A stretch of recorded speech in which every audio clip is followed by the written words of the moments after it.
Picture slaving away as a hardware engineer, living out your days with friends and family. But one day you pray for a more interesting life, only to have your wish granted as you're flung into a mysterious world filled with strange magic and dark entities. The anime opens with the power system in this world, where humans take potions to obtain one of 22 different power pathways and become Beyonders. Within each pathway are 9 stages of power called sequences, with 9 being the weakest and 1 being the closest to the level of a god. Following our MC, Klein Moretti, he awakens from what he believes to be a nightmare, but seeing a bloodied notebook and revolver in front of him, Klein begins to wonder where he is. As different memories from a different life flash through his mind, he suddenly senses a cold sensation brush by his shoulder, but when he turns to check, there is nothing there. Having been called Klein by the ghostly apparition, Klein checks his reflection, realizing that this isn't his body and that he has somehow transmigrated into a body with a bullet hole in his head. Elsewhere we follow 2 policemen stumble onto the corpses of Welch and Naya, people that graduated from the University of Koei, and from the state of the room, Dunsmith, the captain of the police, deduced that black divination had led them to take their own lives. Dunn wonders if a Beyonder was sacrificed to awaken an evil force. But having found a picture frame of Klein alongside Welch and Naya, Dunn begins to profile Klein. Apparently, Klein's parents are dead, and he lives with his sister within the Tenjin city of Awa County in the Lone Kingdom, north of the continent. With Klein being a fresh graduate of history, having studied ancient Fasak and Hermes, we follow Klein flicking through a notebook with records starting around May 29th, where Klein and his friends had apparently found an ancient notebook and begun deciphering it. With Dunn strangely able to deduce the discovered notebook to be from the 4th epoch, along with the writer of said notebook to be from the Antigonus family. We see Klein baffled by what he is reading. Words like the Black Emperor, the Tudor Kingdom, and Hornace Mountain Ranges stand out to Klein, but strangely an entry on the 27th of June is missing. Further in the notebook lies a bloodied hand along with a log that mentions the word Hermes along with a declaration that everyone will pass away, including Klein himself. Although freaked out, Klein suddenly hears a voice from the other room, quickly closing the notebook. Managing to cover up some blood stains, Melissa Moretti, Klein's younger sister and a Backlund University student, comes to check on Klein, having just woken up. As Melissa enters the room, Klein is seen concealing his revolver, secretly dropping it into one of his drawers. But when Melissa asks what Klein is hiding, he mentions that his stopwatch is broken. Annoyed, Melissa chooses to help Klein fix the stopwatch. But as she leaves, Klein confirms that the hole in his head is healing, wondering if the previous Klein's death was accidental or intentional. Klein says he can't retrieve all of the memories of his body, but he does know the ancient notebook has something to do with his transmigration, as he remembers his previous life quite clearly. Having lived a pretty modern life with family and friends, and his most recent memory was him wishing for better luck via a luck enhancement ritual, Klein is suddenly brought back to reality as Melissa hands him some bread, declaring that she needs to head to school, but remembers to remind Klein to purchase some bread, lamb, and peas. With Melissa promising to whip up something tasty for Klein tonight, she departs with a smile, but Klein fears he won't be home to greet Melissa. Suiting up and retrieving his revolver, Klein finds it weird that Melissa didn't hear the revolver go off if he took his own life. So as Klein heads to the bakery to pick up some fresh bread, he greets Mrs. Smyron. Smyron reassures Klein he'll get a job soon, but Klein suddenly detects a person spying on him, only to turn back to Smyron thanking her for the 8-pound bread. As Klein heads through Iron and Cross Street, Klein acknowledges that this world may be parallel to his old one, suddenly spotting some men playing the landlord game. Klein remembers that the landlord game was created 100 years ago in the Intis Emperor, where Roselle Gustav himself invented the game.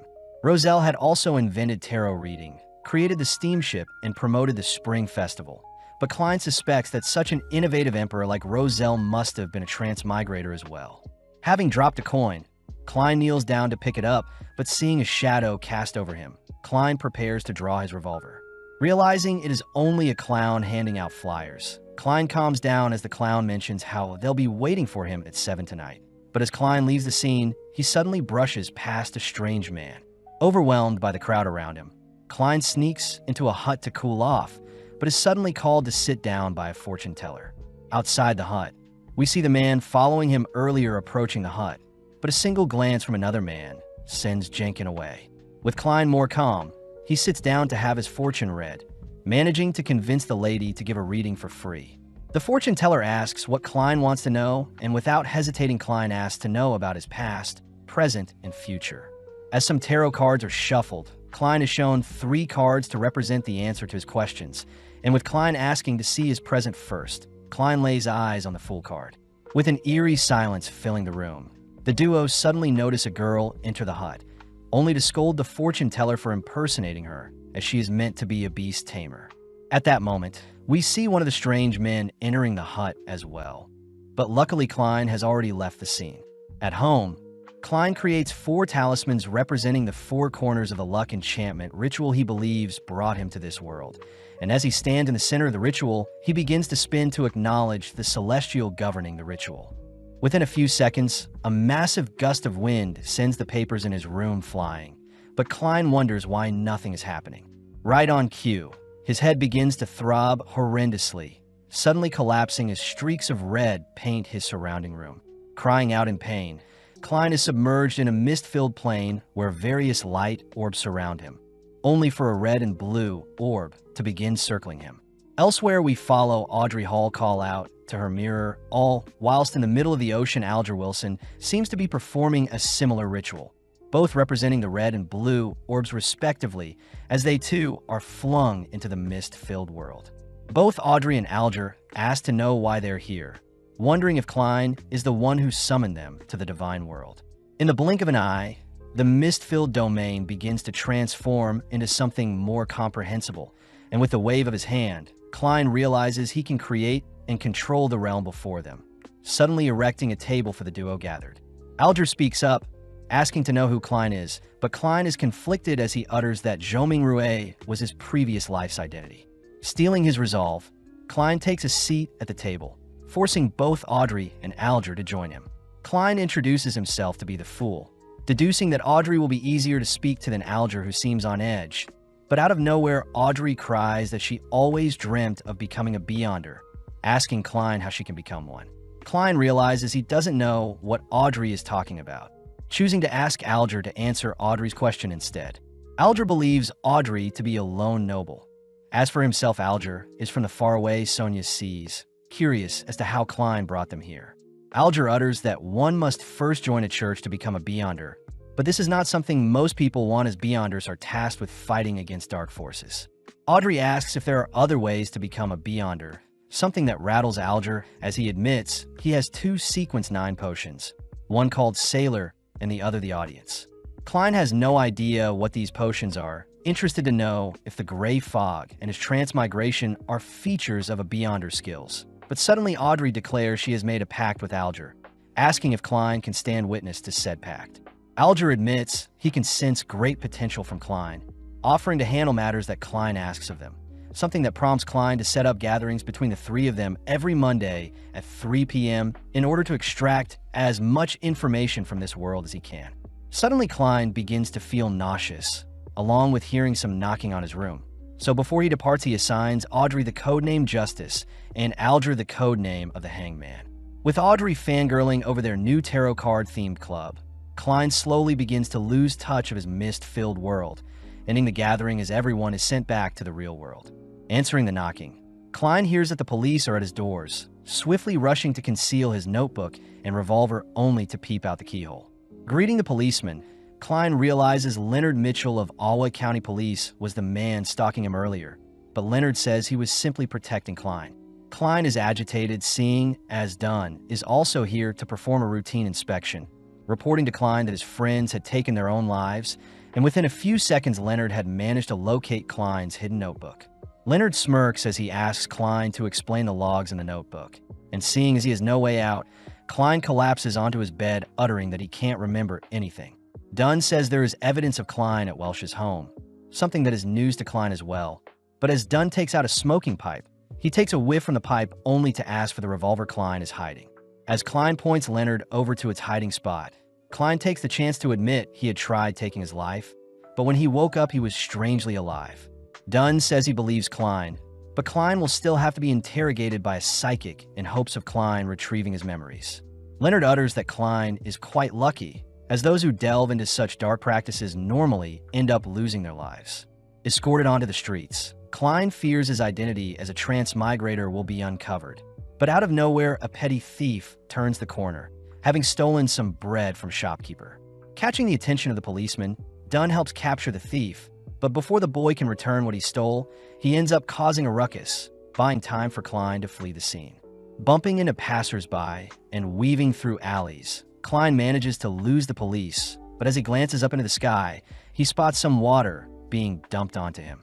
Strangely, the water suddenly freezes in mid-air, something Klein recognizes to be some sort of time and space ability, freaking him out as a Beyonder is nearby.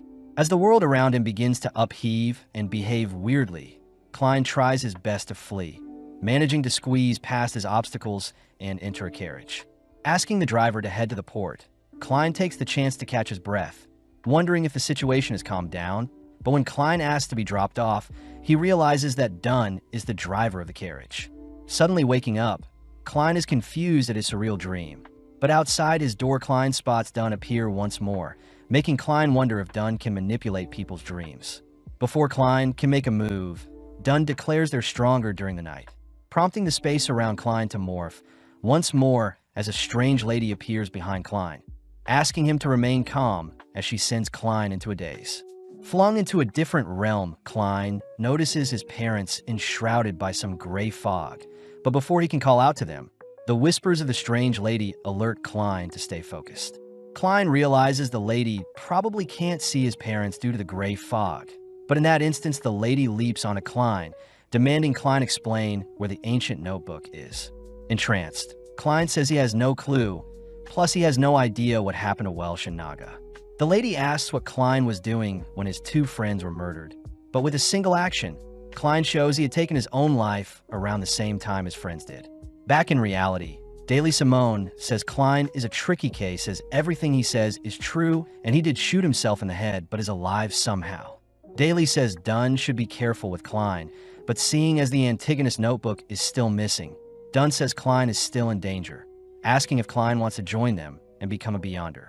The next day, we see Klein had been given a business card that instructs him to head to the Hound Pub and join the Nighthawks, an opportunity for Klein to learn more about this world.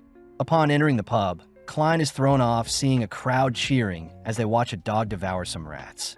And to make things worse, a mini brawl starts up. With Klein clearly out of place, the bartender asks Klein to leave, but Klein mentions how he wants to hire some mercenaries. Annoyed, the bartender demands to know why Klein is here, but upon hearing that Dunn had asked him to come, the bartender guides Klein to a secret elevator.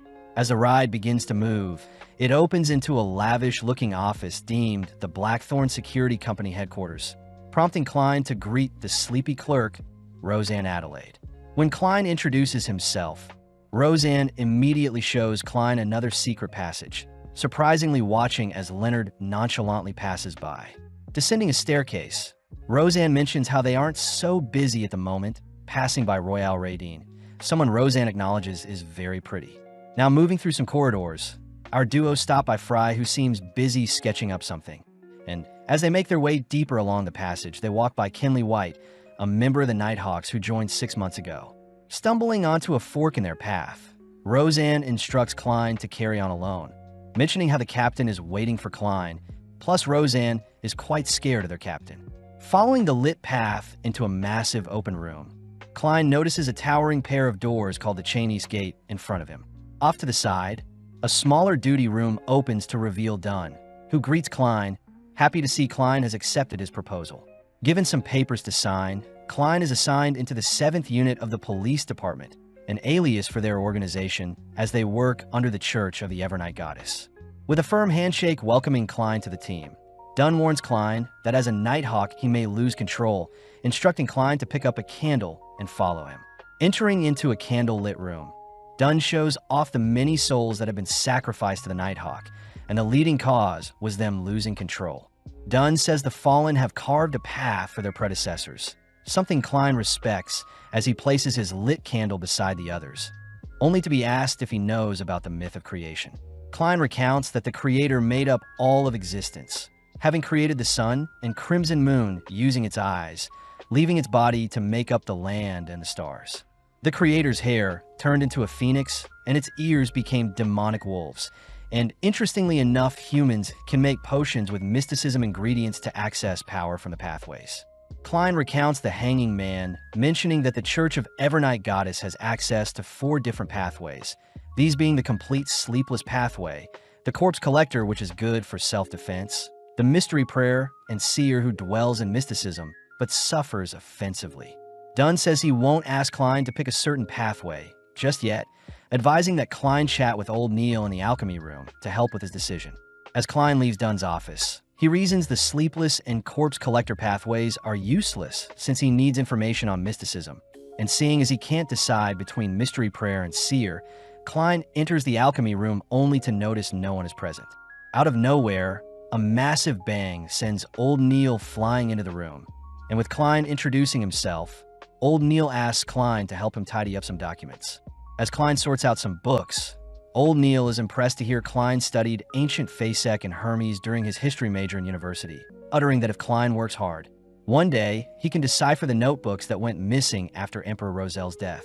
Klein is surprised Old Neil is in possession of 3 missing transcripts, revealing that there were strange symbols Rozel invented containing mysterious powers, and after 150 years of silence, Old Neil had managed to decipher some of the symbols.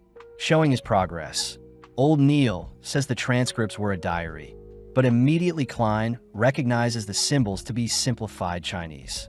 Reading over the transcript, Klein hears that Rozel Gustav thought of himself as the protagonist, recounting a time when he danced with Lady Florina, but Klein can't help but smile at Rozel's diary records. Suddenly, Klein notices Rozel's records mentioning how the potions and pathways aren't that important, and it's the user's ability to internalize the power that makes all the difference. To end the transcript, Rozel says he regrets his pathway as he should have chosen either the apprentice, the seer, or the marauder, throwing Klein off as he hears Rozel has made a grave mistake. Brought back to reality by Old Neil asks why Klein is daydreaming, but Klein apologizes, hiding the fact that he can read the transcript. With Old Neil asking if Klein has any idea what he'll be choosing as his pathway, Klein doesn't hesitate to trust Rozel's message, declaring that he'll choose the seer, something that intrigues Old Neil. Old Neil reminds Klein that he can't change his mind once he takes the potion, but Klein stands strong, making Old Neil smirk as he readies the potion. Fusing together some pure water, nightshade's extract, gold mint leaves, poison hemlock extract, dragon bloodgrass powder, and Lavo's squid crystallized blood, only to top it off with some stellar aqua crystals. With a mystical smoke cloud bursting from the potion, Old Neil presents Klein his potion, an item that makes Klein tense as he questions if it's edible. Seeing Klein hesitant, Old Neil tells Klein to relax, as his nerves will only disrupt the absorption process, and seeing as the solution to all his questions are in front of him, Klein gulps down the potion in one go. Immediately, the potion begins seeping into the very essence of Klein's being, causing Klein's heart to beat rapidly as he spots his vision acting strange. Old Neil says it's fine, asking Klein to focus and think of an object that exists to calm his mind. And when Klein thinks of Top Hat, he manages to calm down, only for Old Neil to ask Klein to think of an object that doesn't exist. Within a few seconds, the ground beneath Klein begins to rumble as a sudden burst of power causes the ceiling to rupture, horrifying Old Neil as he instructs Klein to control his thoughts. In Klein's mind, he had pictured a missile, and as his imagination runs wild, Klein can't help but think of all the vehicles that exist in his previous world. Old Neil notices various potions in his laboratory suddenly spilling out, crying for Klein to control his powers, but Klein seems to have pictured a catastrophic explosion, barely able to quench his imagination as his eyes now seem to have been soaked in a dark hue. Immediately, Klein sees everything differently, a feature of the seer as he has spirit vision, where he has the ability to read people's auras and tell their health condition. Klein is sad to see Old Neil's health isn't as good as he thought, suddenly flinching as he notices some eyes behind Old Neil. Something Old Neil utters is just some magic from a ritual he performed. Glancing around the room, Klein notices a figure evaporate, but Old Neil asks that Klein not exhaust his spirituality with his spirit vision, revealing that when Leonard had first become a Beyonder, he tripped down some stairs after taking his potion. Old Neil shows off a tip to turn off the spirit vision, asking Klein to tap his forehead twice to deactivate his ability. Plus, Klein can use his spirituality on divination arts like the dowsing rod, along with performing other rituals. Before Klein leaves, Old Neil hands Klein his demon hunting gear along with some receipts, something Old Neil says Dunn will reimburse him for. Reporting to Dunn, Klein is flattered hearing Dunn compliment his quick adaptation to his seer abilities, but Dunn warns Klein not to pry into things he doesn't understand, as it may cost his life. With Klein heeding Dunn's warning, he hears he'll work as a clerk before he becomes an official member of the Nighthawks, and with a payment of £3 a week.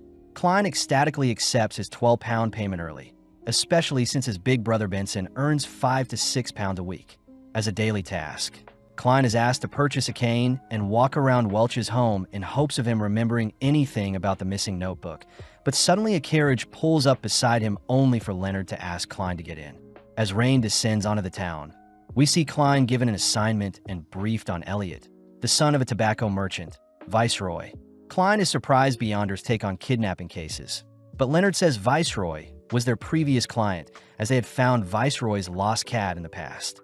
Seeing as Klein's seer role is perfect for locating things, Leonard hands Klein some of Elliot's belongings, only for Klein to make use of his cane, using it as a dowsing rod as he activates his spirit vision.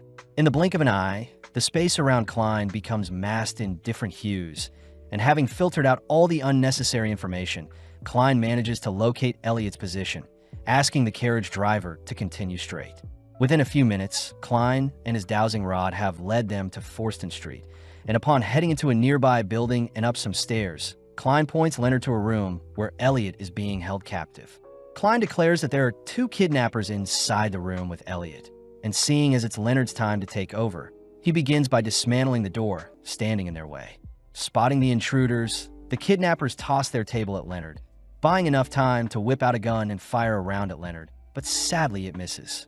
As Leonard closes the distance, he manages to destroy the attacker's gun, only to pummel one of the men. As the other charges him, Leonard manages to parry and block each of the man's attacks with a single hand, noticing the man has bloodshot eyes, but regardless, Leonard sends the man flying as well. Having wrapped up things, Klein reassures Elliot that everything is fine now, but out of nowhere, a faint feather descends onto the men's bodies, suddenly popping as the unconscious men begin to rise up.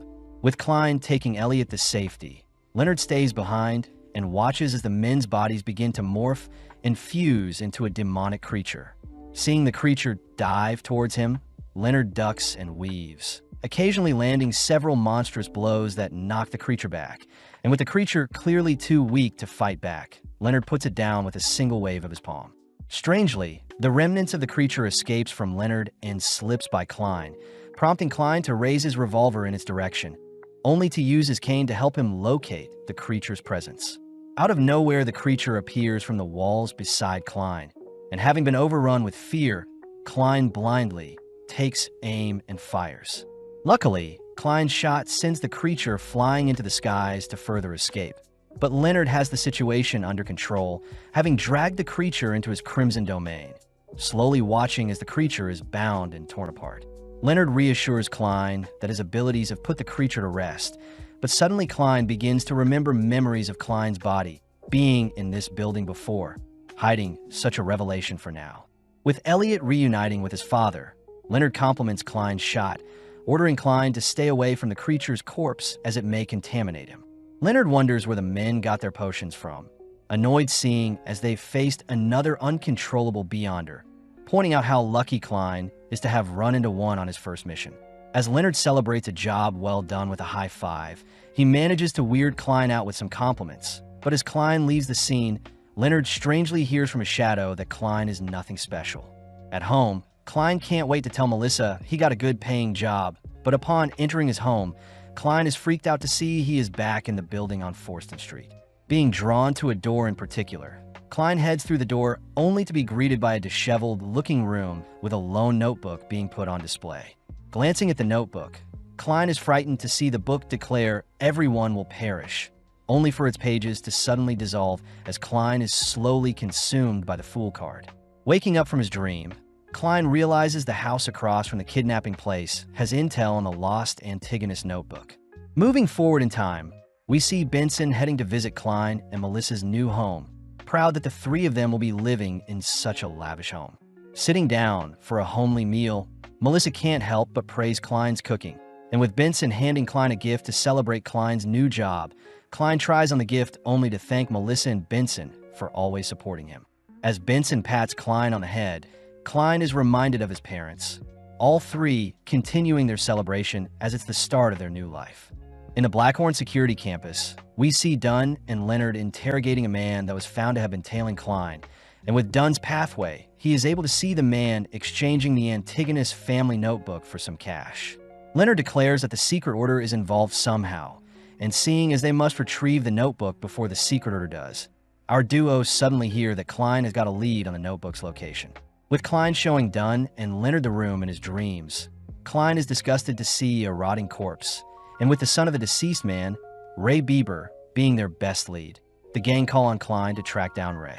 Making use of his cane, Klein attempts to locate his target, but his wand begins to act sporadically, suddenly diving towards Klein himself, forcing Dunn to step in and stop the ritual. Seeing as there is some interference, Dunn says he'll report their findings to the Holy Cathedral, and within a few days Klein is seen waiting outside the Channys gates. Dunn compliments Klein's dapper outfit, handing him a topaz pendulum that will help with divinations, plus the Holy Cathedral has authorized the use of Grade 2 artifacts to help with locating Ray. Dunn says the Grade 2 items they'll be using are being delivered to them as they speak, powerful items that are sealed behind Channys gates, and the Grade 2 implies that such an item is very dangerous. Right on cue, three figures are seen meeting up with Dunn, introducing themselves as Ire Harson, a Sequence 7 Nightmare user, and Borja, a Sequence 8 Gravedigger. Finally is Daly, the Sequence 7 Spirit Medium, but the men question if a seer will be safe with them. Dunn sees that the approved artifact is 2-049, all moving into Dunn's office where he fears such a powerful artifact may not be necessary. But Ire says Ray may be a descendant of the Antigonus family, so they'll use everything they can to hunt him down. With Ire reminding everyone to stay alert, Ire, along with the others, begins to flex and stretch their arms, peer pressuring Klein to join in, but suddenly the artifact box begins to open. Stepping out is a miniature clown doll, but as Klein adores the little creature, its face morphs into a horrifying monster, freezing Klein in place.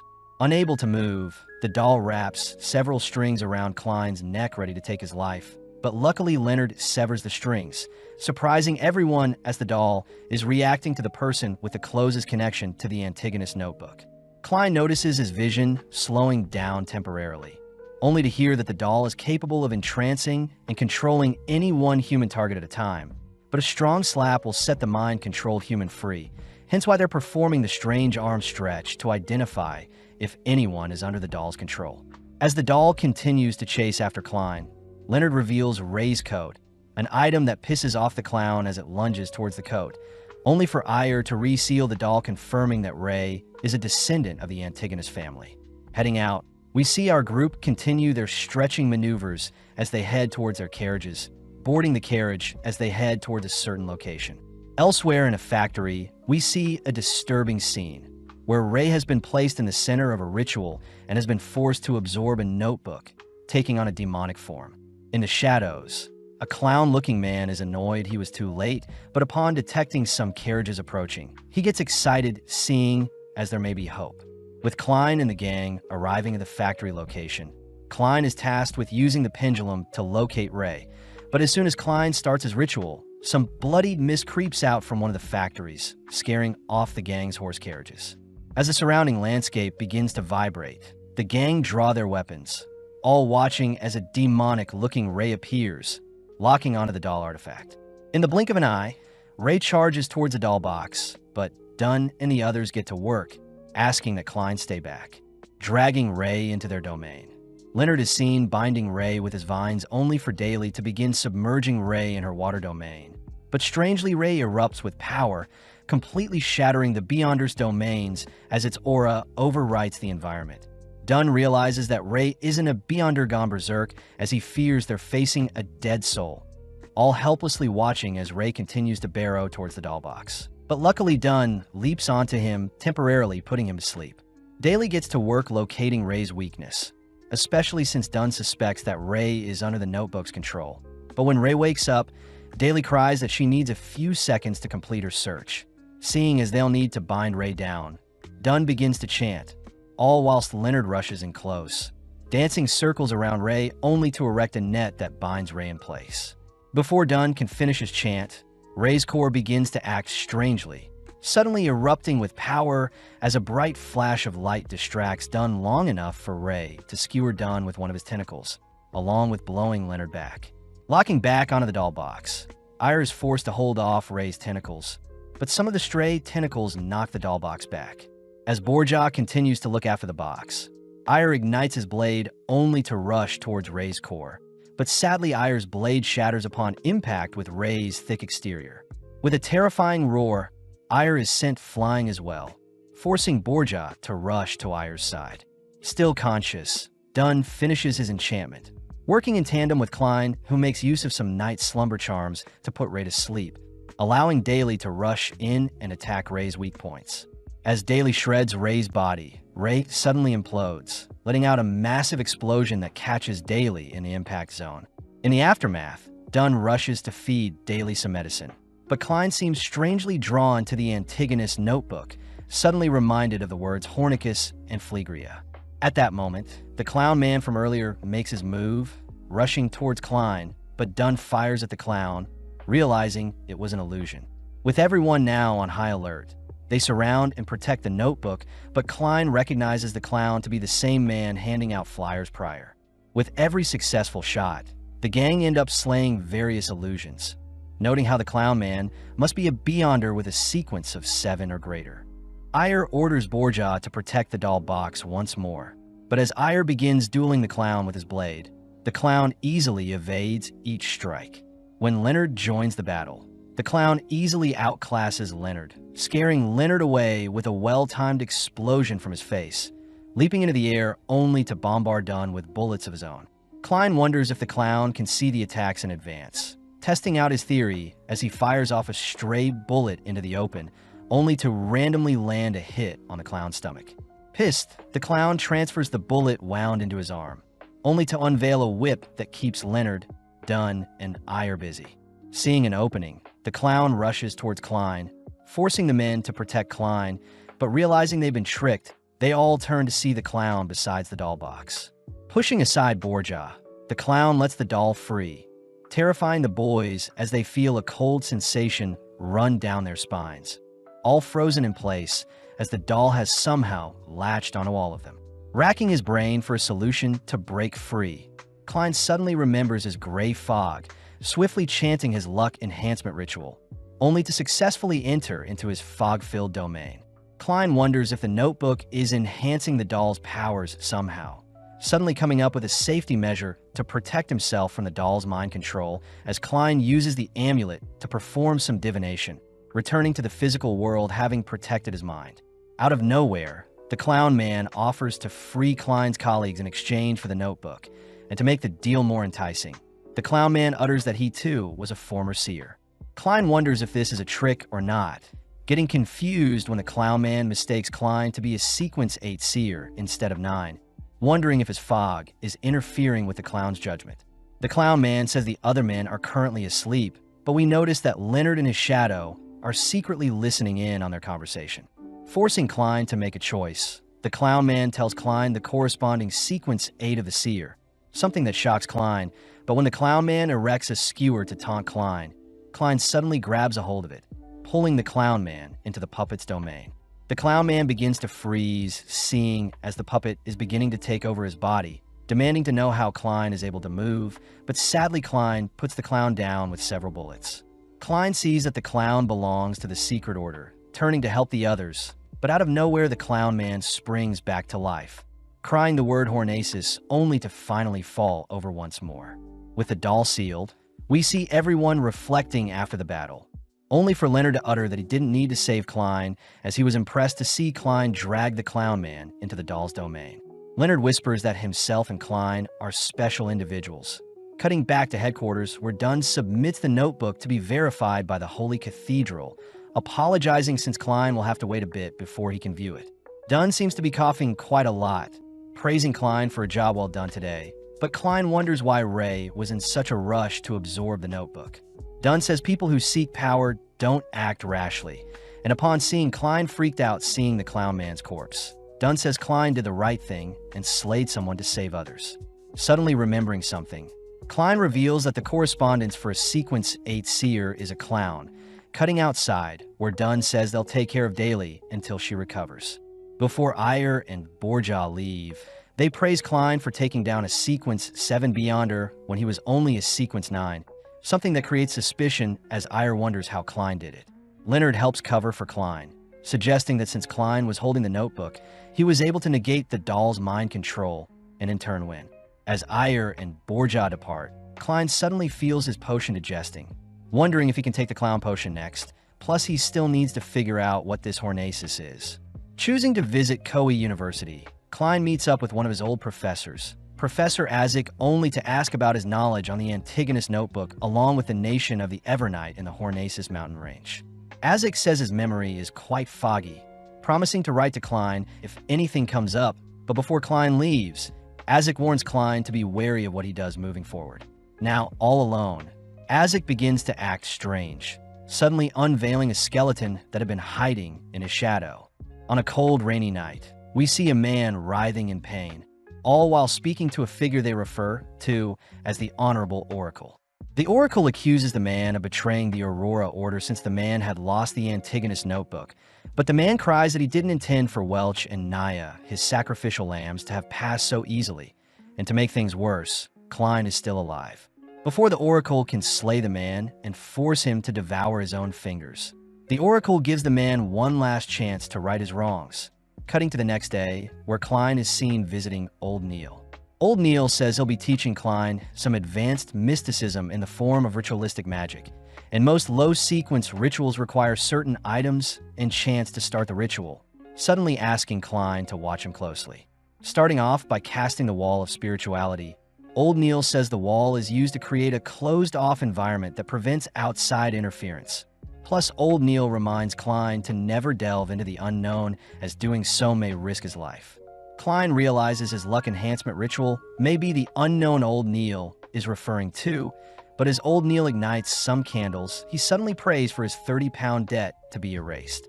As our duo head outside, Old Neil shows off the effect of the ritual by pointing at a lost wallet from a rich person containing money to pay off his debt. Out of nowhere, a wealthy-looking man drives by them only to ask for his wallet back. And seeing as he has no reason to refuse, Old Neil returns the wallet only to receive 30 pounds as payment. Klein is skeptical at the ritual Old Neil just showed him, but Old Neil reminds Klein that he can perform any ritual he wants as long as they cause no harm. The wise words of the Mystery Prayers motto. Klein wonders how such a motto can relate to Rosalie's diary, seeing as Beyonders should focus on digestion and action, and seeing as his potion digested pretty fast, Klein suspects that it is because he's been using his seer abilities often. But out of nowhere, Klein is handed a flyer. Angelica, the Divination Club's receptionist, invites Klein into their store, only for Glassy, the fortune teller, to give Klein a reading, declaring that Klein will return to his world, but it may take a while. Klein reasons that joining the club will improve his seer abilities. And as he pays for his reading, Klein uses his spirit vision to suggest that Glassy see a doctor for his weakened lungs and dark spots between his eyes. Glassy is surprised Klein was able to diagnose him so easily. And when Klein reveals that he is a seer, Klein is welcomed into the Tingen City Divination Club for a 5-pound fee. As a customer enters the store, Angelica tells Klein Mr. Vincent, their fortune teller teacher, had foresaw that Klein would visit them. Angelica says it's a shame Klein arrived so late since Vincent's class is ending soon, piquing Klein's interest when he hears the class is on magic mirror divination. Peeping into Hannes Vincent's class, Klein hears that magic mirror divination requires 3 incantations to represent the 7 orthodox gods, making Klein realize that all the people in Vincent's class are worshippers of the Evernight goddess. As Klein checks out everyone's health, he sees Vincent handing a box to one of his students, noting how Vincent is quite healthy overall. With the final student leaving the room, Klein mysteriously senses something ominous from the gift they received, but as he brushes it off, he takes the chance to introduce himself to Vincent. Vincent chooses to give Klein a reading, managing to sniff out most of the troubles Klein has been facing, And as he ends his reading, Vincent utters the words gathering and family may be of use to Klein in the future. Klein wonders if gathering is referring to the gray fog, but nonetheless he thanks Vincent for the reading, still grateful he didn't have to pay for solely for the session. As Klein leaves, we see that Vincent has some fingers missing on one of his hands, cutting to a few days later, where Klein is seen jotting down his duties as a seer. Klein suspects that he needs to further improve his proficiency as a seer along with make use of the gray fog to return home somehow, and this can only be achieved by investigating the potions needed to ascend further along his pathway. Klein fears that such advancements will take too long, wondering if he can modify his luck enhancement ritual to borrow power from his gray fog, but Klein is stuck on where to start. Choosing to refer to himself as the Fool and adding the words ruler above the gray fog and king of yellow and black, Klein suddenly stops and burns his progress, hearing something outside his door. Slowly, Klein approaches his door, but upon opening it, he spots Melissa playing with a wind-up toy. Surprisingly, Melissa had made it herself, pouting as she had meant to create a human doll, not a turtle. And when Klein says he needs to go to work, Melissa cries that she hasn't gotten to spend much time with him. Melissa utters that her friend Selena has invited them to a birthday banquet this Sunday. And seeing as this reminds Klein of the words family gathering Vincent had alluded to, Klein gladly accepts the invitation. Getting back to work, Klein enters into his domain only to await Alger and Audrey's arrival. And upon scanning the pair, Klein is impressed to see Alger has taken on the Sailor pathway and is on Sequence 8 Folk of Rage, whilst Audrey has inherited the Sequence 9 Spectator pathway. Interestingly enough, the fog seems to be enhancing his abilities, and it seems Klein can see the symbols representing each of their pathways, but strangely, they don't seem to be complete. Starting the meeting, Audrey says she has 3 questions, starting off by asking what her role as a spectator is. Alger reveals that Audrey must remain unbiased and observe things from afar, and in turn her pathway will grant her the ability to see other people's true thoughts. Klein adds that Audrey should focus on acting and digesting her potion, something that helps Alger realize something as well. But when Audrey asks if an animal can drink a potion as her second question, the room freezes, all wondering what happened. It's revealed that Audrey's dog had stolen her potion while she wasn't looking, and seeing as it didn't pass away or transform, it's safe to assume the dog has become a Beyonder. Finally, Audrey says that Leon's royalty and nobility have been looking to reform, as Audrey's father is quite incompetent. So Audrey asks where she can find skilled replacements. Klein calmly suggests that Audrey hold an open examination to recruit both nobles and commoners based on their skill, and Audrey should call it the higher exam. Advice Audrey graciously takes to heart. Seeing as Klein needs help as well, he asks that the duo retrieve Emperor Rosalie's diary, a revelation Alger wasn't aware of. Klein also adds that the duo should practice some more ritualistic magic and report to him if they're unable to attend their meetings on Sunday, asking that the duo chant the following: "The fool that doesn't belong to this era, the mysterious ruler above the gray fog, the king of yellow and black who wields good luck." Alger wonders if Klein is on par with the 7 Orthodox gods, but before anything else happens, the trio end their meeting. Back in the real world, Klein says he has freed up some time Sundays, but Klein wonders when he should reveal that he is a seer to his siblings. As some time passes, we see Klein and Benson take Melissa out for some shopping, cutting to July 15th, where the trio are dropped off at Selena's house. As Selena would greet the trio, we see Benson greeting Selena's father, all whilst Elizabeth, another one of Selena's friends, greets the siblings. Klein realizes he's met both girls at the Divination Club prior, but before he can head inside, he detects that Alger is practicing the ritual Klein had asked him to. Inside, we see various people gathered in celebration for Selena's birthday, all toasting to a successful party. When Klein heads over to get some food, he is greeted by Elizabeth, who promises to keep his identity as a seer's secret. And as Elizabeth leaves, Melissa reminds Klein that he can't marry Elizabeth, seeing as she is only 16. As night falls, we see Selena showing off the magic mirror gift Vincent had gifted her. And as Selena recites the ritual she had learned from Vincent's teachings, Klein suddenly senses something happening upstairs. As strange magic connects Selena's mirror with a different mirror, we see Vincent revealed to belong to the Secret's suppliant pathway, creepily crying out for Klein to accept his fate. As Selena asks the mirror when Elizabeth and Melissa will find the man of their dreams, we see Klein hurriedly rushing towards their room, having detected a disturbing aura manifesting.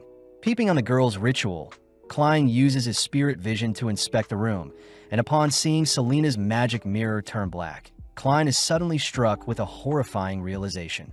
With Selena beginning to act strange, Klein wonders how he can save the girls and notify the captain, suddenly remembering that he can use the ritual old Neil taught him to borrow power from the Evernight goddess. As Klein searches the manor for tools to help with the ritual, we cut back to the girls worried upon seeing Selena unresponsive, and when they check the magic mirror, they're horrified to see a disturbing figure glancing back at them. Suddenly, the girls are blown back by some magic, leading the magic mirror to suddenly infuse and merge with Selena's body, giving rise to the figure hiding within the mirror. Before the creature can attack, Klein appears casting a slumber spell to bind the creature, only to rush to a nearby table to set up the ritual old Neil had shown him. Klein starts off by chanting the ritual to create the wall of spirituality around their location, something that begins to disturb Vincent's influence with Selena, so Vincent chooses to retaliate by sending some of his blood through his mirror. Before Klein writes down what he wants in his ritual, he notices Selena begins to swell with dark energy, only to let out a howl that fires projectiles at Klein, but luckily his veil halts the attack. Klein tries firing his revolver at the magic mirror infused into Selena's body, but Selena responds by slamming and binding Klein with her hair, only to begin draining him of his spirituality. Selena declares that Klein was meant to be sacrificed just like his friends, and when it's revealed to be Vincent speaking for Selena, Vincent demands to know what Klein figured out when obtaining the Antigonus notebook. With Vincent using Melissa and Elizabeth as hostages, Klein has no choice but to give into his fate, seeing as his body has become too weak to fight back. But out of nowhere, Audrey's voice can be heard. As Audrey chants the ritual Klein had instructed her to, Klein is suddenly freed from Selena's grasp as the ritual seems to be dispelling Vincent's hold on Selena's body.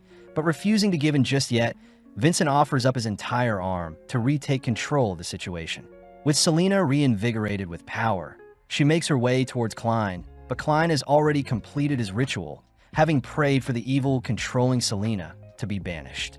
As the ritual takes its effect, we see a mystical snake spirit being dragged from Selena's soul, only for the remaining darkness to be cleansed from Selena shortly after. Seeing as the magic mirror is being expelled from Selena's body, Klein takes the chance to destroy it with a single bullet, officially severing Vincent's hold on the poor girl.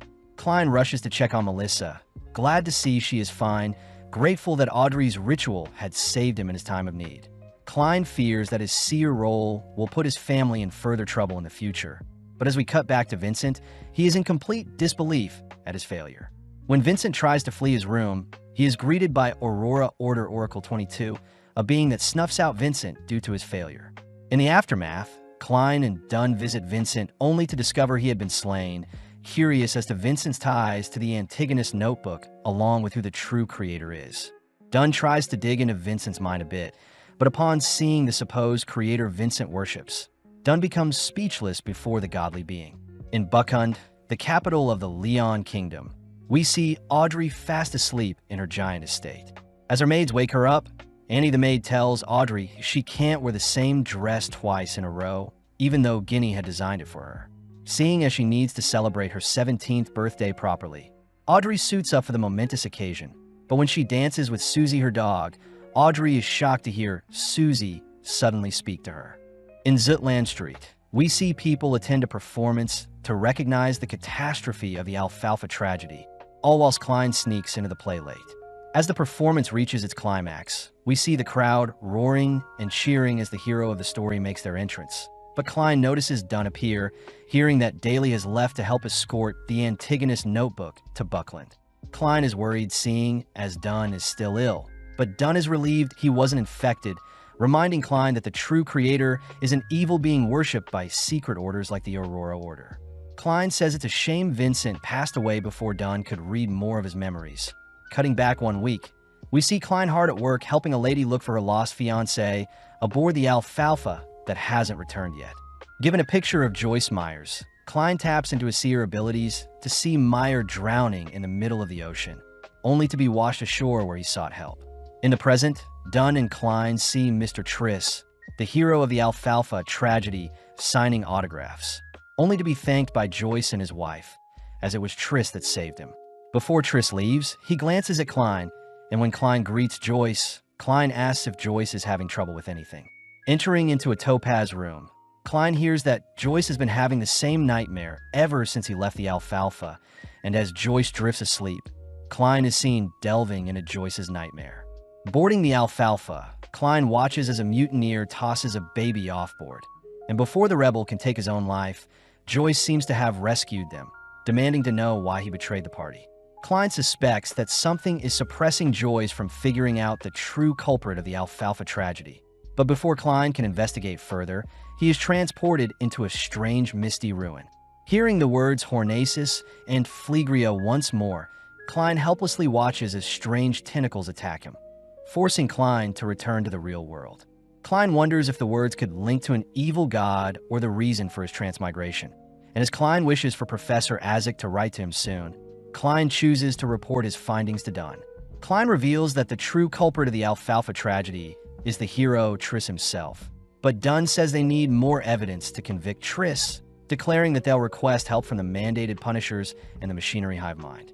Cutting over to Triss, we see him embracing the spoils from his title as the hero, only to be awakened by a hooded figure who is visiting him.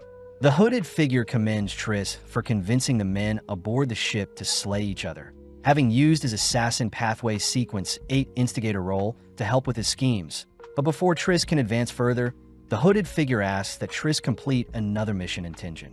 As an early payment, the hooded figure hands Triss the Sequence 7 potion for the Assassin Pathway, Sequence 7 Wish.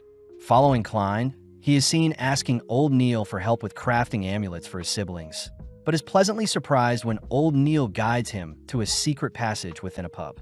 Boarding an elevator and descending underground, Old Neil shows off the Tenjin Underground Market, a location filled with hundreds of people along with various stores that sell rare items that can help Beyonders. Old Neil says the churches allow the underground market to exist, and the mandated Punishers of the Church of Storm especially turn a blind eye to things that happen underground. Out of nowhere, Klein takes note of a strange man with high spiritual affection, and as the man locks onto Klein, the man cries out the word death only to begin rolling on the ground. Old Neil says the man's name is Monster, and that Monster always acts strange, but Klein wonders if Monster could see that his body had perished and had been revived. Heading around the market, Old Neil shows Klein a store selling amulets, but sadly the amulets have no disaster warding effects, seeing as the store clerk isn't a Beyonder. Old Neil suggests that Klein buy a half-finished amulet and enhance it, and upon sifting through the amulets, Klein settles on 2 to buy. In the corner of his eye, Klein spots Triss shopping for some shadow lizards. But before Klein can tail him, he notices a mandated Punisher informant tailing Triss. Immediately, Triss flees the area and causes a stir, pushing people and carts aside only to begin parkouring upwards to escape, but he gets shot having alerted the guards. Having multiple people chasing after him, Triss successfully makes his way back to the surface, and as Klein and Old Neil chase after him, they bump into Dunn, who has discovered 2 men slain by Triss. Continuing after Triss, Klein uses Triss' top hat to track him, all whilst Dunn explains that Triss has been linked to multiple murders in nearby cities. Klein realizes Triss' instigator role was probably the reason why the men aboard the ship became so violent, and Dunn suspects that Demonis sect is involved, a group that worships the primordial Demonis, and all their high-ranking members are women. Having arrived at their destination, Dunn heads inside whilst Klein waits outside, worrying Klein as he hears that the later sequences for the Assassin Pathway favor female users.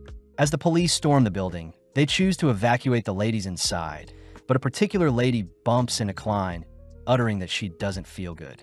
With Klein confirming that the lady's conditions are normal, we see Dunn uncover that Triss isn't in the building, leading the gang to put up flyers to help with Triss capture.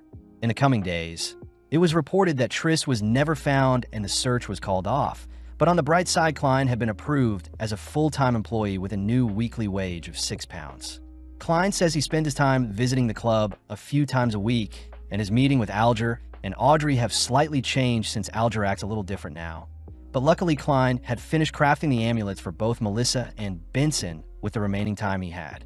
With time passing, Klein diligently works through his mysticism classes and trains his physical body, cutting to one fateful day where Leonard has come to ask for his help. Leonard explains that the death rate over the past 2 weeks have spiked fivefold. Most of these cases involve poisoning, self-immolation out of revenge, and self-assassination due to living conditions. Klein is saddened to hear that the workers that passed were all too weak to survive, reminding Klein of his mother, as it was ultimately Benson who had taken up the mantle and saved his family from meeting a similar fate. Getting to work, Klein uses his amulet to live through the workers' lives, only to report that a pale and soft woman touched them all before they each passed. With Harv, the squad captain for the Punishers, present with a Sequence 8 sailor pathway, Dunn, Harv, and the other gathered men all suspect that Triss and the Demon Sect are involved somehow. Focusing in on all the cases, Klein suddenly realizes there is a connection, and as Leonard forces Klein to share his theory, Klein says that the people that had passed would have died anyway, so the Demon Sect must have cut their lifespan short with life usurpation. Leonard suspects that the Demon Sect's objective is to summon an evil god or devil, something that would explain why there is suddenly an influx of deaths in Tingen. And seeing as the gathered men all agree with Leonard and Klein's theory, Leonard boldly points out how genius they are. Klein asks if Leonard has had any strange encounters recently, but Leonard refuses to reveal anything, simply warning Klein they'll remain colleagues as long as Klein is loyal to the Nighthawks. With the gathered men realizing that an altar must be the root of their troubles, Klein is tasked with searching for said altar, and with a rough sketch of the location, the men begin their search through town. Klein reports that there is some interference obstructing his tracking, but the men suspect that the locations with high death counts like the Southern Industrial Area and the Westboro will be their best bet. Within a few moments, Klein and the men lock onto their desired location, and with Dunn pulling the culprit into a dream, Leonard and the others are tasked with infiltration. Following the lady culprit, she is interrupted whilst applying her makeup, swiftly donning her hood only to activate a ritual that enshrouds her body. As Fry enters into the lady's yard, we see several strange figures chasing after him, and as Fry locks onto the figures chasing him, the lady manages to puncture him from behind. Sadly, the lady is completely deceived as Fry's body evaporates, allowing Leonard to make his appearance as he begins knocking the lady around. Before the lady can be consumed by Dunn's nightmare, she slits her own hand to escape the dream. In the real world, the lady leaps to evade Fry's gunfire, and as Dunn rushes in to help with her capture, Klein is left to wonder if the Sequence 8 Leonard and the Sequence 9 Fry will be enough to subdue the Sequence 7 lady. As the lady leaps around her mansion rooftop, Leonard manages to land a direct shot onto the lady, but she unveils a substitution spell that sends shards of glass towards Leonard and Fry. Luckily, Dunn cancels out the spell, but this buys the lady enough time to re-enter into her home, only to head towards an altar in the center of her home. Praying to the shrine, the lady asks to borrow power from the Demoness, and within a few seconds, a massive surge of power can be felt from inside the home. Dunn orders Leonard and Fry to circle the house, but as the lady finishes her ritual, strange shadow monsters can be seen spilling out from the house. As the shadows attack Leonard and Fry, we see Fry caught off guard and frozen by the shadows, but luckily his heartbeats ward off the attacking creatures. Dunn is seen entering the house through a window, suddenly attacked and blinded by a curtain, but when Dunn frees himself from his binds, he manages to land a shot on the floating curtains. Strangely, the shot hits something that produces blood, but off in the distance Dunn spots the lady holding the Demoness statue. As the Demoness statue sends out strands of hairs to consume Dunn, Dunn acts quickly to activate his sleepless skill, blowing away the attacking hair. With Dunn severely weakened, the lady flees the scene only to distract Leonard with some of the attacking hair, successfully puncturing Leonard with a flower bud. When Leonard gives chase to the lady, they both end up meeting near a bridge, only for the lady to unveil her curse as a witch. Leonard begins to panic, seeing as a shadow is acting strange, and upon seeing the flower from earlier had infected him with black magic, Leonard rushes to retrieve one of his fingernails and some hair, dipping the nail in his scar only to toss it aside. As the lady activates her curse, we see Leonard's fingernail suddenly be consumed in dark flames, giving the lady the chance to flee as she leaps off the bridge and disappears into the night. Back at the house, Klein manages to reconstruct the mirror the lady was using, and upon peering into the mirror, Klein realizes the lady is the same girl he bumped into when searching for Triss. Dunn reports that the altar downstairs is what is used to curse the survivors of the Alfalfa, and with all the clues put together, the gang conclude that the lady they just fought was Triss himself. Dunn realizes that Triss had turned himself into a woman, and this would imply that most of the top-ranking Demon Sect members would have originally been men, but converted in order to ascend further down their pathway. Having escaped successfully, Triss is seen boarding a train, all whilst catching the attention of the onlookers, revealed to have castrated himself in order to complete his promotion into a Sequence 7, which with the new name of Trissy. On August 18th, Elizabeth had told Klein about her nightmares ever since returning from Lamond, and in her dreams was a Wraith Knight and an abandoned castle. Informing Dunn and Fry about such a nightmare, we see the gang head over to Lamond Castle with the mutated sun's sacred emblem, an item that can disperse wraiths, but it also harms Beyonders if the emblem is active for too long. As our trio head inside the castle with their weapons drawn, we see Klein use his spirit vision to locate a strange apparition appearing from the shadows, prompting Dunn to attempt to disperse the dark cloud attacking them. Spotting a terrifying sword appear from the shadows, our gang leaps to evade the falling blade, and as the blade flies across the room, it returns to the Wraith Knight's side. As the knight rushes our trio, we see Klein make use of 2 Requiem charms to bind the knight in place. But when the knight is struck by 2 explosions, it chooses to disperse its shadow body into hundreds of bugs that swarm the gang. Being overwhelmed, Fire rushes to locate the knight's weakness, all whilst the knight manages to blow Dunn aside with a sneak attack. Spotting the emblem fall from Dunn, the knight chooses to kick it away, only to continue slashing at Dunn. Fire cries that the knight's right hand is its weakness, but when Dunn fires a bullet at the being, it easily slices the projectile before it. When Klein takes the chance to retrieve the emblem, the knight manages to intercept and slam Klein with a powerful elbow, but strangely Klein doesn't feel any pain. Revealed to have been Dunn reveals that he has pulled everyone into his nightmare, and with 1 minute elapsing, Dunn shows off that the emblem never left his possession. In the blink of an eye, a bright light begins to evaporate the Wraith Knight, leaving only a glove left behind. As Dunn and Fire discuss how old the Wraith Knight must have been, we see Klein guided by some specks of light towards some rubble, only to uncover an old, dusty painting. Dunn recognizes the man in the painting to be someone from the 4th epoch, meaning the painting is at least 1,000 years old, and the man seems to be Baronet of Lamud, the first owner of the Lamud Castle, and someone who mysteriously disappeared. Klein is a little freaked out seeing as Lamud somewhat resembles Professor Azik, and seeing as they'll need to eradicate any remaining wraiths in the castle. The boys agree to stand guard and rotate every 2 hours, with Klein starting the first session. With the other boys heading outside to rest, Klein is given the emblem to keep him safe, wondering how such a sacred emblem was created, especially since it hails from the sun pathway. Wondering if his gray fog can tell him more about the emblem, Klein runs off to perform his luck enhancement ritual, ultimately appearing in his domain with the emblem. When Klein performs another ritual to tap into the sacred emblem, he sees that the Church of the Eternal Blazing Sun owns the sun pathway, and it seems a single drop of golden liquid is strong enough to give the emblem its power. Intrigued, Klein tries inspecting the golden liquid himself, but with a single touch the sheer power from the droplet sends him into a frenzy as the hot, blistering sun begins to consume his domain and burn him alive.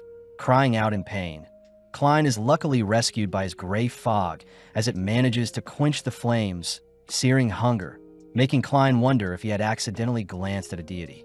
Out of nowhere, Klein's burn marks begin to heal, and even more strangely, Klein's brain is suddenly overloaded with information regarding how to create the sun charm. Klein sees that he must never gaze at gods, only to learn that the sequence 4 for the sun pathway is unshadowed, confirming to Klein that the golden liquid must have been the blood of a god. Klein wonders how he can use such information to his advantage, a little annoyed that his domain has been destroyed due to his recklessness, but nonetheless he chooses to return to the real world for now. Klein is relieved nothing happened whilst he was gone, wondering what the Angel of Pure White was referencing during his ritual, but regardless he successfully wraps things up at the castle. As Klein is dropped off, Dunn and Fire head to return the emblem, but Klein notices that a letter has appeared in their mailbox. Heading to Koei University, Klein is excited as Azik has finally written back to him about his findings into Hornasis, but Klein begins to get suspicious if Azek is someone he can trust. With the skies getting cloudy, Klein heads into Azek's office, only to see that it is empty. In the corner of his eyes, Klein spots some blood hidden behind a piece of cloth, and upon further inspection, Klein is speechless to see a painting of Lamund Castle made out of blood. Out of nowhere, Azek appears to greet Klein, taking note of Klein's frightened expression only to reveal that he has been receiving weird dreams lately, and recently Azek has been painting to make sense of his dreams. Azek changes topics and hands Klein a book regarding the Hornacis main peak ruins, only to order Klein to sit down and read it, something that makes Klein stiffen up. When Klein flicks through the book, he recognizes the ruins he visited whilst performing one of his rituals, wondering why the image doesn't have the throne he saw in his vision. Apparently, the Hornacis mountain ranges span Lone and Intis, and shows that an ancient civilization existed long ago, reminding Klein that the Evernight nation was mentioned in the Antigonus notebook. The book says that the beings in the past were humans that didn't believe in death and would pray to the Evernight, only to keep their deceased ones' bodies with them for 3 days, weirding Klein out as the book doesn't explain how the corpses were buried. Azek lightens the mood by serving some beverages, only to agree with Klein, as it seems the corpses from the ancient civilization seem to vanish, all thanks to the ruler of the Evernight, the Mother of the Sky. Klein wonders how these beings relate to the Evernight goddess, swiftly taking a sip of the coffee Azek had served him, only to dump in loads of sugar to sweeten the drink. Azek points out how Klein normally likes his coffee bitter, uttering that he had used mysticism to peer into Klein's fate, but sadly, he wasn't able to see much. Azek sternly asks if Klein has seen the Lamund Castle before, freaking Klein out as Azek suddenly appears before him, only for silence to fill the room. Luckily, Azek doesn't seem to be hostile, as he says he wants to find out more about his past, cutting to a few moments later where Azek and Klein are heading back to Lamund Castle. Klein says he was able to sneak away and perform a divination in his domain before coming to the castle, having full faith that Azek is a good man, especially since he foresaw Azek saving him in the future. Azek still remembers the scenery around the abandoned castle, easily able to point out where the stables were, and upon walking up to a pillar, Azek says his son used to carry around a heavy sword. Klein begins to put the pieces together, as it seems the Wraith Knight was actually Azek's fallen son, and as Azek ascends the stairs before them, he magically draws the blade left behind by his son. With a single swing, the surrounding scenery begins to piece itself back together, only for our duo to be sent back in time, allowing Klein to catch a glimpse of Azek's son playing with his longsword. Sadly, Azek's dream crumbles before them, prompting Klein to ask if Azek is okay. When a strange odor can be smelt, Klein deduces that an evil spirit is being suppressed somewhere, suddenly led underground by Azek. With his spirit vision, Klein scans the area only to stumble onto a ritual that is used to seal wraiths. And as Azek leans over the ritual site, he pushes away the lid only to reveal the corpse of a fallen knight. Before Klein can say anything, Azek begins to break down, suddenly swelling with power as a powerful gust of wind blows Klein into a wall. Instantly, hundreds of spirits begin to flock to their area, all whizzing past Klein and towards Azek, only to project what remains of them before Klein. Flung into the past, Klein is placed into the aftermath of a war-torn time, and with some men burning the bodies of the deceased, they're frightened away to see Azek himself rise up from the body of corpses. A strange older lady cries out that a curse is keeping Azek alive, and seeing as he has been given a second chance, Azek rushes to slay the men before him. When Azek is cornered and overpowered, a strange being stands up for him, revealed to be a massive skeleton that towers over his foes. With his new powers, Azek was able to slay all of those who stood before him, ultimately donning a new identity as he rose up the rankings and amassed an army that fought by his side, and with multiple years passing, Azek was ultimately granted the title of Grand Baron Lamud. Azek was on top of the world as he had lived for his wife and child, and although Azek treasured the times he would have with his family, things began to change as time went by. One day, whilst his wife was sick, Azek had unknowingly called for his army of spirits to show themselves, something that ultimately frightened his child. Unable to control his powers, Azek accidentally harmed his child, something he felt guilty for doing, so he chose to leave his family along with his legacy behind. Although his son tried to look for Azek, Azek left without a trace, completely vanishing. In the present, Azek is revealed to be a Beyonder using the corpse collector pathway, and luckily Klein is able to snap Azek from his fit of rage. Azek shows Klein that his son's corpse was damaged, as it seems his head was stolen, explaining why the Wraith Knight appeared out of nowhere, something Azek suspects was done a few months ago. Pissed, Azek draws his own blood using his longsword, only to strangely strike Klein with his blood, magically dragging Klein into a strange realm. Seeing Azek standing before a door, Klein watches as hundreds of skulls collapse before Azek, only for Azek to point out a skull in particular, annoyed that he is unable to locate the whereabouts of his son's head. With a strange feather entering the room, Klein is amazed at Azek's powers, leading Azek to promise to get revenge for his son as he officially buries Tenno Egger's body, putting him to rest. Klein asks if Azek has remembered who he is, but Azek admits that his memories are fragmented, especially since he falls asleep every few decades, and it seems his memories get wiped every time. Azek says he is able to piece together his past lives with different families, and although he had treasured them, Azek had ended up leaving them all. Klein feels sympathy to Azek as he has lived many lives, but can't remember anything about them. And as our duo part ways, Klein says he too feels like a lone ship sailing the seas with no idea of what his future holds. Klein is grateful to have Melissa and Benson as his family in this world, agreeing to spend as much time with his current family, since he plans on leaving and returning home someday. Before Klein left, Azek had told Klein that the Antigonus notebook may have clues to what he is looking for, but as we flash forward a few days, we see Klein and old Neil visiting headquarters. Instantly, our duo are greeted by Kenley White, who seems to be celebrating his recent engagement. But Seekatron, a Sequence 8 midnight poet of the Sleepless Pathway, suddenly takes inspiration from the party. Seeka says she is writing a tragic romance novel, something that excites the crowd as Leonard himself tries reciting some poems he came up with.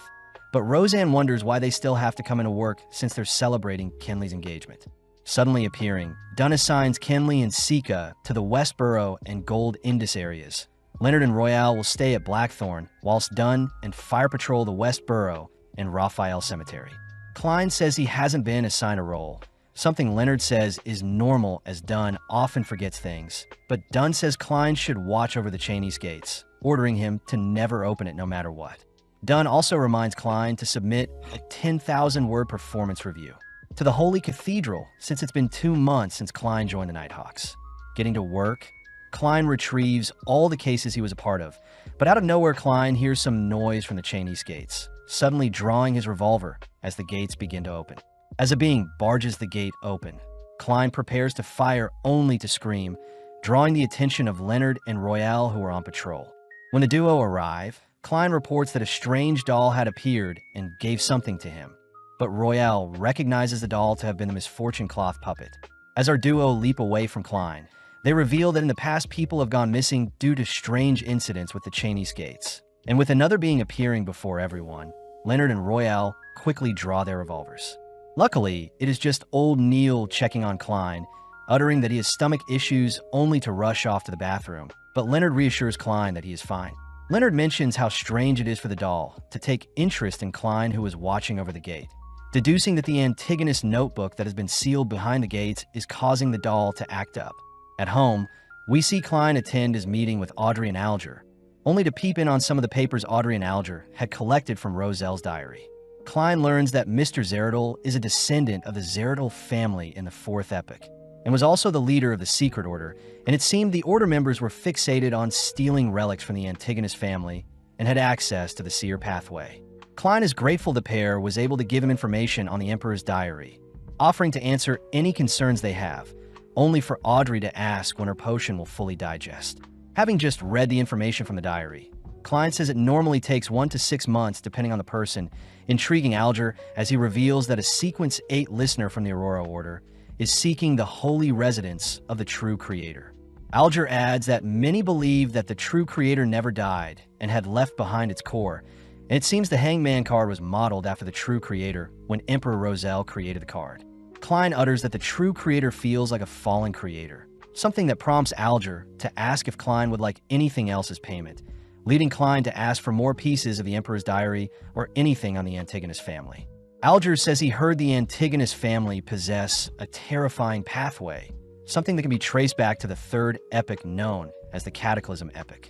Apparently, during the fourth epoch of the gods, the Antigonus, the Amon, and the Abraham families all supported the Blood Emperor in creating the Tudor Empire, but strangely, the Evernight goddess eradicated the families and gave way to a new epoch. With Klein ending the meeting, he wonders what pathway and relics the Antigonus family is hiding, plus it seems the Secret Order may have more information on the Seer pathway. Sorting out his thoughts, Klein revisits the first case where Bieber absorbed the notebook and the doll tracked him. Next was Vincent forcing Selena to perform dark divination through a mirror, but even still Klein can't find any clues linking them. Klein wonders if there was any interference during such cases, using his gray fog to peep into Elliot's kidnapping, only to realize that he had missed a clue regarding the notebook. Seeing as his mind is still foggy, Klein tries recounting the locations of his previous cases, cursing at his weak spirituality as it seems his potion digestion has stalled lately. Focusing in on his clues for the clown potion, Klein stumbles onto the glowing brain of Bieber's remains along with a bloody orb appearing from the corpse of the clown they slayed, only to suddenly see an image of Welch and Vincent interacting with the Antigonus notebook. Klein wonders if he should use the notebook to lure out the Secret Order in order to get the recipe to the clown potion, but Klein takes note of the glowing brain and bloody orb along with the strange older man who has appeared before him. The next day, we see Christina hounding Angelica for where Klein is, only for Klein to coincidentally arrive. Klein sees Christina holding a paper talking about Lenivus, a man suspected in the Iron Core investment case in the Hornacis Mountain, words that catch Klein's attention. Klein says he'll need items that belong to Lenivus if they want to track him down, and luckily Christina has brought Megos, Lenivus' pregnant fiancée. Klein is disappointed to learn that Lenivus got Megos pregnant and disappeared with all of the family's funds. And to make things worse, Klein can't use his seer abilities unless Megos gives birth to Lenivus' child. Annoyed, Megos storms off with Christina running off with her, giving Klein a chance to ask if Angelica recognizes the man in his dreams. Someone Angelica says she saw speaking with Vincent once. Angelica asks if Klein has any leads on how Vincent passed away, crying out that the mystery is like one of Madame Furz's detective stories where the culprit is often hidden in plain sight. Angelica also mentions how Vincent and the man were chatting about some sort of ruin, reminding Klein of Deweyville library records he saw earlier. Heading straight to the library, we see Klein ask for the borrowing record of the Hornacis Archaeology Journal, swiftly flicking through the records only to see that Lavinus had checked out the book. Strangely, Sirius Arapes is a name that appears quite often, and when Klein heads over to check out the book, he coincidentally stumbles on his Sirius himself. Before Klein can play it cool, Sirius bolts from their location, completely barging through a window to escape, prompting Klein to give chase. Using bloodstains to track down Sirius, Klein is caught off guard when a transformed Sirius is seen rushing towards him. But luckily Sirius falls short when leaping towards Klein.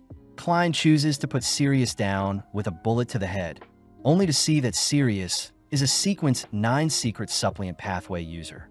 With Sirius quickly losing spiritual energy, Klein enters Sirius's mind and quickly asks Sirius to disclose the recipe for Clown Potion, only to notice a pendant on Sirius's arm that reminds Klein of the Hang Giant, a revelation that brings Klein before the true creator. Luckily, Dunn knocks Klein back to his senses, reminding Klein to never communicate with the spirit body of a Beyonder gone berserk. When Leonard appears, he points out how odd it is for Klein to be involved in so many Beyonder incidents, and with Sirius officially passing away, the gang stumble onto a letter addressed to Mr. Z from the Aurora Order. Klein hears that all 22 Aurora Order members are represented by letters, and as Leonard reads the letters, Sirius says he knows the recipes for the Seer, Apprentice, and Clown Potion.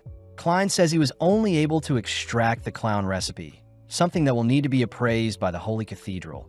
Plus, it seems like the Antigonus family has left behind some secret treasure on the main peak of the Hornacis mountain range, within the nation of the Evernight ruins. To end the letter, Sirius mentions preparations about Doomsday, as he had planned to sacrifice everyone in Tingen to their master.